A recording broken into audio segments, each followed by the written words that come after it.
ဩဃာနဲ့ရွတ်ပြီးတော့ဘုရားရှိခိုးတာမျိုးတွေတဲ့ပို့ပြီးတော့အရေးကြီးတာတော့ဘုရားရဲ့ဂုဏ်တော်တွေကိုအာရုံပြုပြီးတော့ကမ္မထမ်းထိုင်တယ်လို့မြတ်စွာဘုရားရဲ့ဂုဏ်တော်တွေကိုနှလုံးသွင်းဆင်ခြင်ပြီးတော့အချိန်များ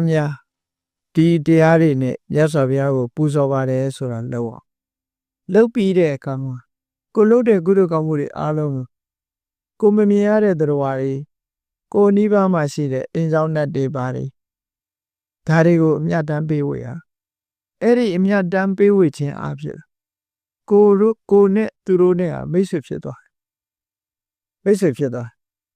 ခင်မင်းရင်းနှီးမှုတွေရလာတယ်မိတ်ဆွေဖြစ်လို့ရှိရင်ကိုအနေနဲ့မရောက်အောင်သူကကြည့်ရှုပြီးဒူမပြောနဲ့လေဒီတာမမပြောနဲ့အိမ်နာနီးချင်းနဲ့တဲ့အောင်ပေါင်းရင်တော့မှပဲကိုအိမ်ကိုကြည့်ပေးပေါ်ရမယ်မတဲ့ဘူးဆိုရင်မတိကြအောင်ဆောင်းနေမှာဘာကြီးဖြစ်